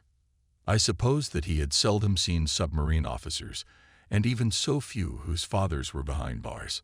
I had to wait quite a long time to see the Obersturmbannführer. It was enough time to think over the plan of the conversation. Then the secretary took me to a perfectly furnished office and introduced me to the chief of the SS in the city. So in front of me was a powerful man who was worth lifting a finger to decide someone's fate. This middle-aged officer in a gray SS field uniform resembled more of a funky businessman than a cold-blooded punisher. Von Molitor's greeting was as unusual as his appearance. "It's nice to see a naval officer for a change," he said. "I know you're in the submarine navy. Quite an interesting and exciting service, isn't it? What can I do for you, Lieutenant?" I answered him in an icy tone. "Herr Obersturmbannführer, my father is being held in your prison, without any justification. I demand his immediate release." The friendly smile on his full face was replaced by an expression of concern. He glanced at my business card, read my name again, and then hesitated. "I have not been informed of the arrest of the father of a distinguished sailor. Unfortunately, Lieutenant, there must have been a mistake. I will look into the matter immediately." He wrote something on a piece of paper and pressed the call button. Another secretary came in from the other door and took the sheet from the chief. "You see, Lieutenant, I am not informed on every particular case of arrest. But I suppose you've come to us only on your father's case." Of course I did, and I believe the reason for his arrest. Before I could make the great mistake of speaking harshly, the secretary came in again and handed von Molitor another sheet of paper. He scrutinized it for a while, then said in a conciliatory tone, "Lieutenant, I am now in the loop. Father will be with you this evening. I'm sure the 3 months in detention will teach him a lesson. I'm sorry about what happened, but your father has no one to blame but himself. I'm glad I could do you a favor. I hope your vacation will never be marred again. Goodbye. Heil Hitler." Rising quickly, I thanked him briefly. Of course, the chief of the SS did me no favors. It is unlikely that he could ignore my demand to release my father. I said goodbye to von Molitor with the traditional military greeting, and as I walked outside, I remembered my father's temptress, who had also been imprisoned. I regretted that I could not help her. Only after the war did I learn that she had somehow managed to survive. Then I went to my father's office to see little sister Trudy for the first time since the wedding. When I informed her that Dad would be home for dinner, Trudy cried. Through her tears, she said, "We asked for my father's release, but the Gestapo refused to even listen to our request. You can't imagine how happy I am that you're coming home. Mother is in despair over father's marriage plans. The situation is unbearable. While he was in Hummel gas prison, I had to manage his affairs myself." I praised Trudy and said I was proud of her. Then I suggested we close the office until the next day.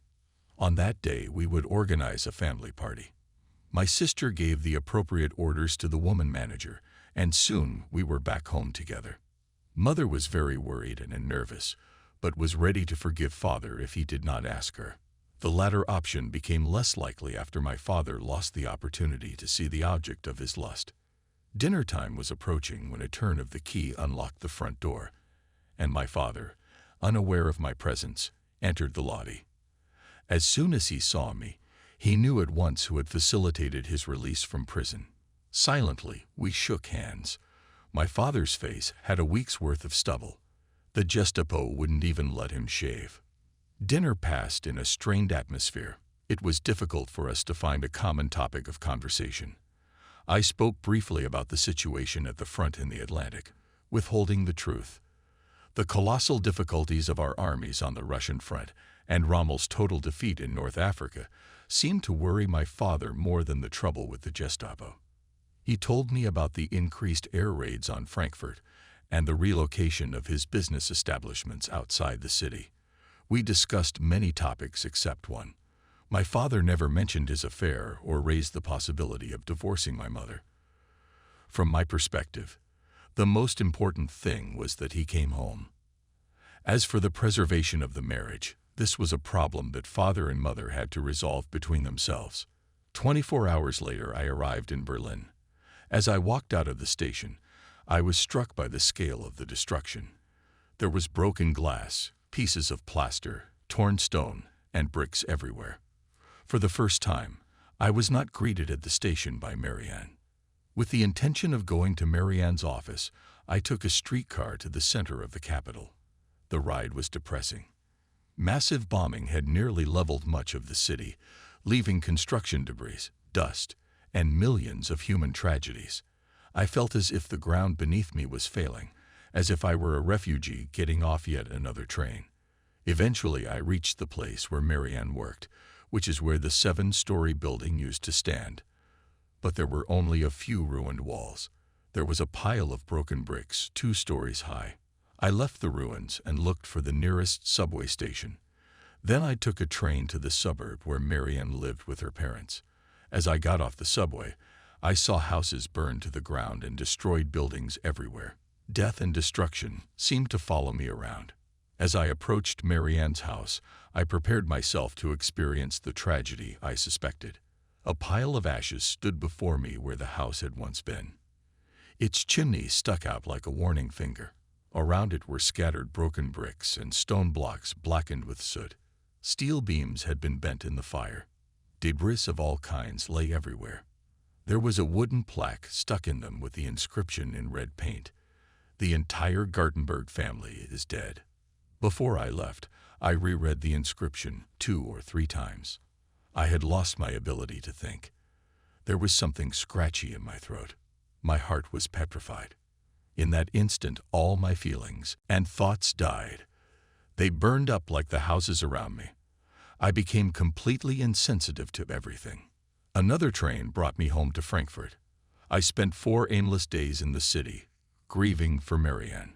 One night I had to spend in the cellar of our apartment building, listening to the howl of sirens and the deafening bursts of anti-aircraft shells. While I was shaken by the explosions of the bombs, I looked at the petrified faces of the people around me, who were used to air raids. When it was over, the street outside was filled with the acrid smell of gunpowder, the groans of casualties, and the ringing of fire bells. These were the consequences of the war. Marianne was the victim of an air raid, and my family was getting used to fleeing the bombing underground. After that night, I no longer saw any point in staying at home. I had to go back to my submarine and fight until victory for those back home who were living a miserable existence in perpetual fear of death.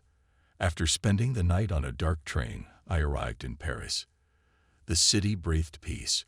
The hot June sun goldened the trees and roofs of the houses.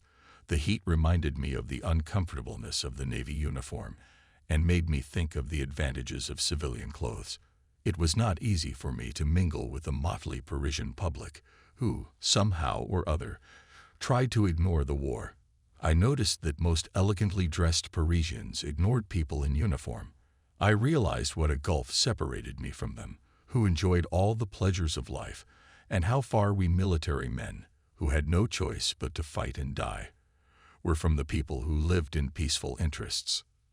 Late in the evening, I returned to the military town of Brest and found a very lively Riedel and my other comrades in the bar of the flotilla. I joined in the revelry.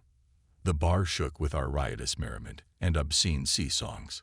We needed this exuberance to forget that soon many of us would be missed, and we had too little time left to party. I personally needed the blackout to forget the double shock of Marianne's death and my father's arrest by the Gestapo. Friends, strong drinks, and a broken life led to a sweet oblivion. But I had to do my duty. It was not difficult for me to adapt to the familiar naval routine. Every day I visited the shipyards, strictly monitored the discipline of the submarine crew. Only one sailor gave me trouble. He used to run at night to party in the city, overcoming the fence of the military town.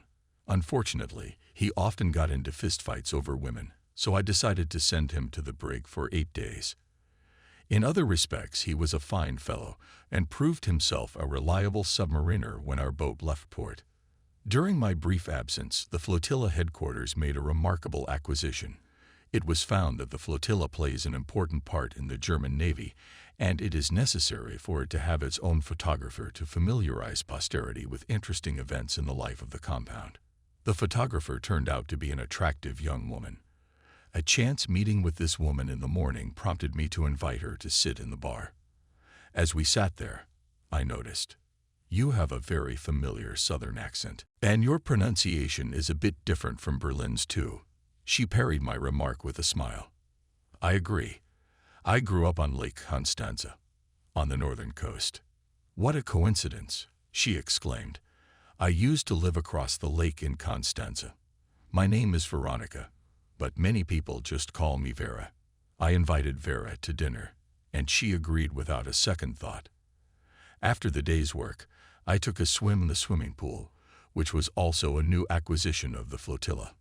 Then it was time for the meeting. I knocked on the door of the cabin that Vera had occupied after her assignment. The two of us left the military town and wandered through the narrow streets of Brest under a sun that was leaning toward sunset. We ordered fried clams, shrimp in wine sauce, a huge lobster, and a bottle of Beaujolais for dinner. Then went to a small secluded cafe and danced to the music of a pianist who played all our requests. After that, we returned to the military camp. It was somehow unusual to enter this fenced-in place for military sailors and carefully guarded with a woman. From that night on, I constantly met Vera after work. One Saturday, I remembered my intention to get a civilian suit and asked Vera to help me in my search for material and a tailor. In spite of the wartime shortage of goods, the tailor offered us an amazing variety of fabrics, and without cards, I chose tartan. The tailor took my measurements, set a price, and a deadline for the suit. I did not feel the slightest anxiety that I might not get the chance to wear the suit at all. With this acquisition, I kind of cheered myself up, tried to be more optimistic. During the remaining days of our stay in port, there were many reasons for pessimism. When a comrade in arms did not return from a campaign, when the truth about our losses in May was revealed, when a battered submarine crawled into the inner harbor, when reports of growing losses became the main topic of conversation in the officers' mess hall, and the horrible pictures of our submarine hell reappeared in my memory, a premonition of unhappiness grew. Worst of all was the fact that our guys could not give their lives dearly. Despite heavy losses, in April we sank only a third of the Allied ships sent to the bottom in March. In the disastrous for us May was sunk only 50 enemy ships, tonnage of 265,000 tons. By mid-June, submarine warfare actually did not bring results. In 2 weeks, 16 more submarines were lost. Admiral Dönitz ordered a temporary halt to attacks on shipping lines in the North Atlantic. Surviving U-boats had their patrol areas changed, but they were not withdrawn from the front. On the contrary, to compensate for our staggering losses, a gigantic effort was being made to rapidly repair the subs in dry docks and to complete the construction of new submarines in shipyards. The intent was to incorporate imperfect and obsolete types of boats into the fighting. This was to show the Allies that they had failed to break our backbone. In his speech at Lorient, Dönitz assured us that the setbacks were temporary and the unfavorable trend would be reversed by our countermeasures.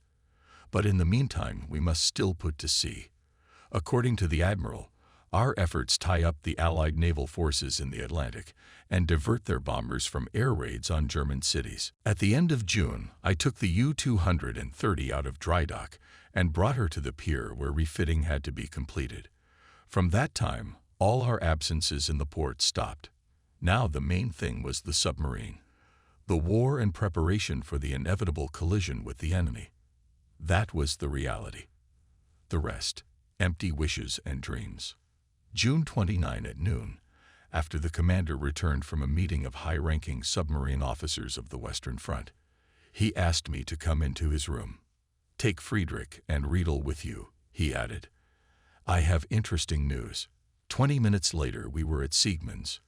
"Sit down, gentlemen," he addressed us. "My message will take some time, and what you will hear should not be divulged. Headquarters has entrusted us with a special task. The main purpose of the upcoming trip will be to lay mines off the coast of the United States. We will take on board 24 magnetic mines of the latest design and set them in the Chesapeake Bay, more precisely, in front of the U.S. Navy base in Norfolk. I need not tell you the dangers of this enterprise. I demand that the nature of the mission be kept secret until we are at sea. I'd hate to find that they're waiting for us when we arrive in the United States. One more thing. The Chesapeake Bay is too shallow to allow our boat to submerge. We'll be conducting the mine sweep in a surface position. XO, I ask you to secure all necessary navigational charts of the area and keep them behind 7 locks. The 3 of us listened carefully to the captain and rejoiced that the upcoming trip would be unusual. Concerned for the safety of the boat, I asked the commander, if we take on board 24 mines, we can take no more than 2 torpedoes with us.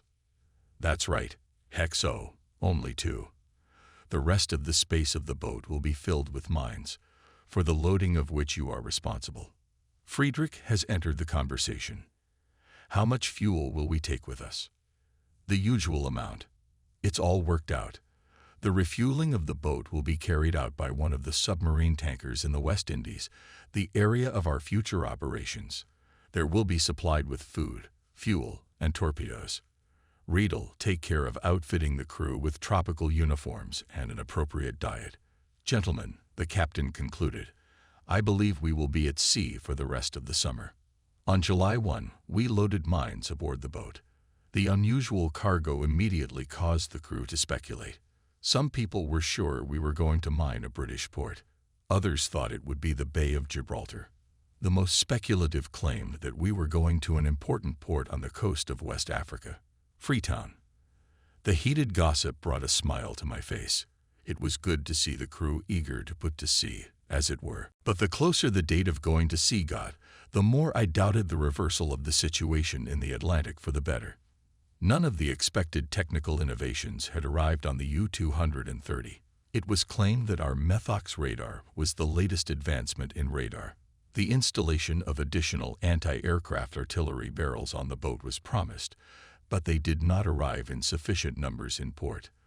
There were rumors of such an innovation as rubber coating the boat's strong and light hull to protect it from astic pulses. This turned out to be idle talk. The only improvement was to cover the running bridge railings with armored plates. At the same time, they dismantled the obsolete radar antenna and 88mm cannon on the foredeck. Everything was against us. The British used aviation on such a large scale that the U-boats could hardly cross the Bay of Biscay undetected. In 6 weeks, the Allies had reduced the number of our attack subs by 40%. The remaining ones had to overcome when leaving and returning to the home port powerful anti-submarine defenses. Despite the moral and physical fatigue, we still believed in a favorable turn of events if we hold out for a while. We had to hold out. 2 days before going to sea, I visited my tailor again. He had not finished my suit by the promised deadline. I arranged with him that my order would be completed in a fortnight and encouraged him to be active by paying half the cost of the work. I did not want to be indebted to the tailor in the event of my death on the trek.